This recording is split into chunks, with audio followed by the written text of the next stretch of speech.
Hello friend! Welcome back. I know it's been a while since I've posted and I'm so excited to share this new video with you. Today I'm setting up my 2021 bullet journal. For 2021, I've decided to go with this journal that I picked up from Amazon. The pages are 160 GSM and there are 160 numbered pages. There's a pen loop, which I don't foresee myself ever using, but for those of you who like them, it's there. The pages are nice and thick, which I'm really excited about, but the dots are extremely light.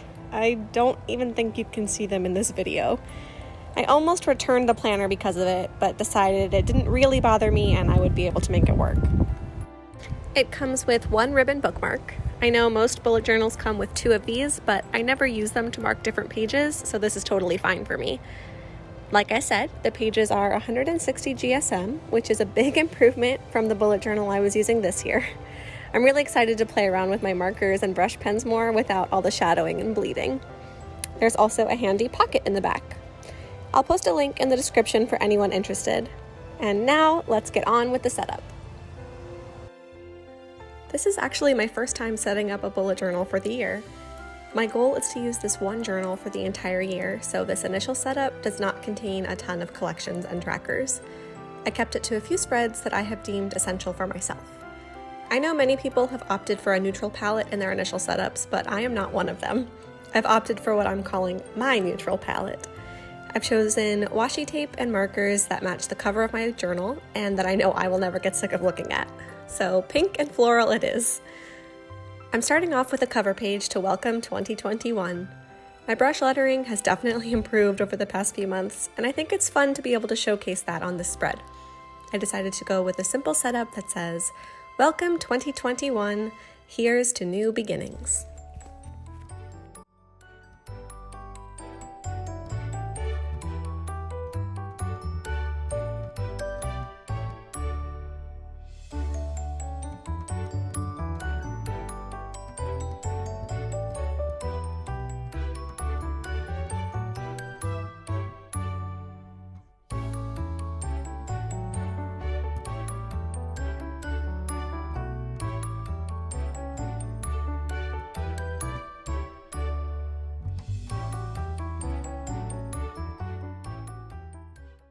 Next, I wanted to experiment with my washi tape.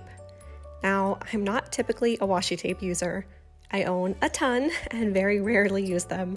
So basically, I had no idea what I was doing. I just kind of played around with it, hoping it would look okay in the end. And overall, I'm pretty happy with it. But I will never turn down pointers or feedback if anyone wants to drop some in the comments. And now time to erase. I couldn't find my large eraser, so I used the little cap eraser that's falling apart on one of my pencils, but whatever works, right?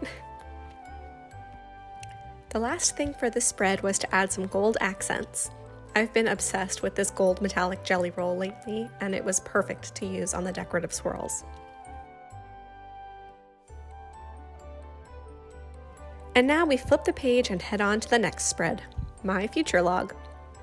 To save myself a ton of time, I'm using these mini calendar stickers from my Etsy shop, rather than writing all the numbers out by hand. And I'm actually starting with the February calendar.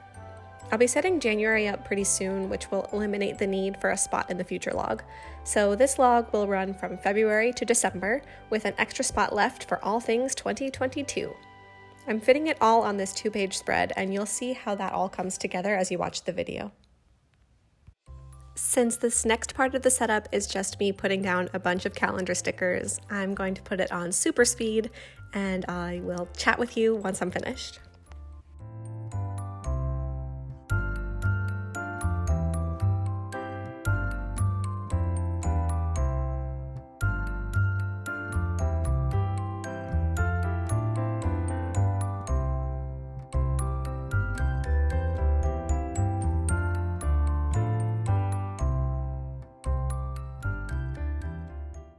Ta-da!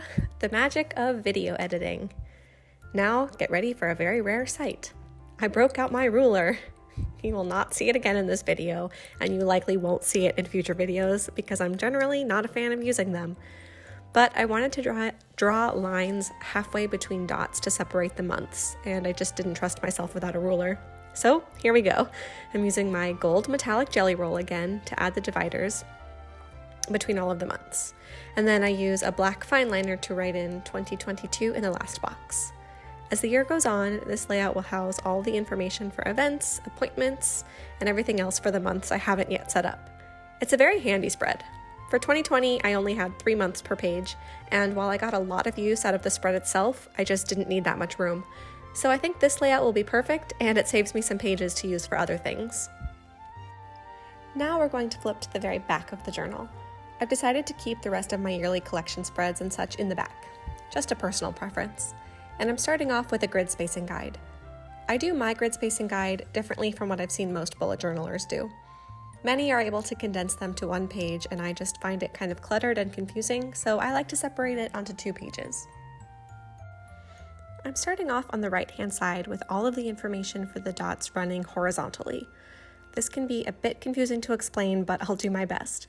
Basically, this page shows me how many dot grid spaces I need to include different amounts of columns on a page. So starting off at the very bottom, if I only want 1 column, that's 26 dot grid spaces. If I want to split my page into 2 columns, each column gets 13 grid spaces. So I've done all the math for including anywhere between 1 and 7 columns per page. At first, I only did this up to 6 columns, but you'll see me add the 7 column option later on.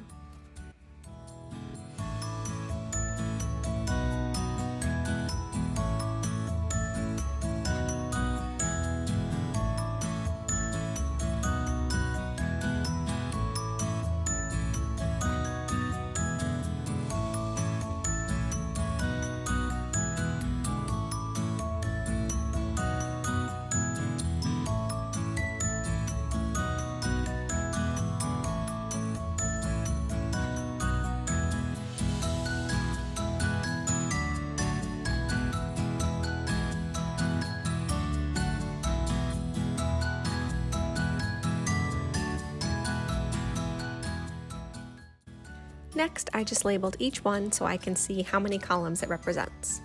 This method worked really well for me in 2020, and I used it all the time, so I knew I had to include it again for 2021. The left-hand side of the page was done exactly the same as the right-hand side, but for the vertical dot grid spaces, which means this shows how many dot grid spaces I can include for various amounts of rows per page.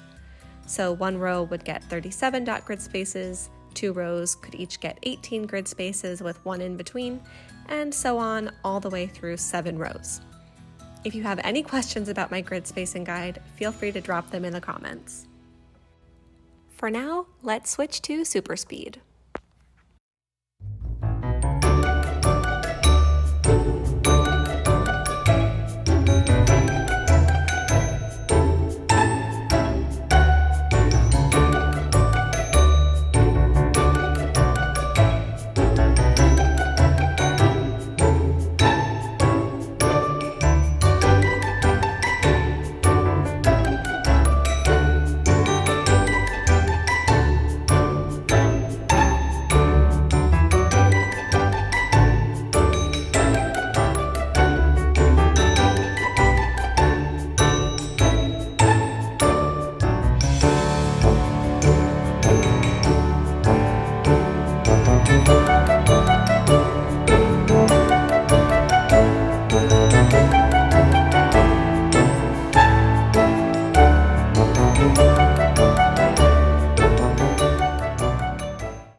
To finish off the spread, I filled in all of the boxes with a light pink brush marker to make them stand out from the page a bit more. Then I added the title to the top and experimented/played around with my washi tape again. This was also where I decided to add the 7 column option to the right-hand side.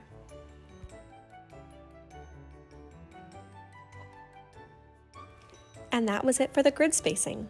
We can now flip the page to the last 2 spreads in this setup. On the left, I'm setting up my health tracker. In 2020, I utilized this type of spread for keeping track of my period. I thought about taking that spread out since I already keep track on my phone, but I decided to just adjust it a bit instead. I got this idea from Dark Sunlight here on YouTube, who did this in her 2021 setup, where she is tracking things like doctor and dentist appointments along with her period and associated symptoms. I accidentally did not hit the record button when setting up part of this spread. Oops. But the large box has dates 1 through 31 written on the left, and the first letters of January through December across the top. I've included a key to the right, and as the year goes on, I can fill out the whole tracker. Now for the right page. I'm setting up a when did I last spread to keep track of various things such as buying new shampoo, swapping out my razor, getting a new toothbrush, washing my bedding, etc. At the top, I have a section for things I want to do every month, so I can just check those off. And down at the bottom, I'll come in later and fill out things I want to do less than once a month, so I can just write the date of when I last did it. Let me know if you want a video dedicated to filling out this spread. If not, I'll try to remember to flip back to it at some point in the future so you can at least get a look at it. Now I'll just add the last finishing touches on these two spreads before we head on over to the flip through.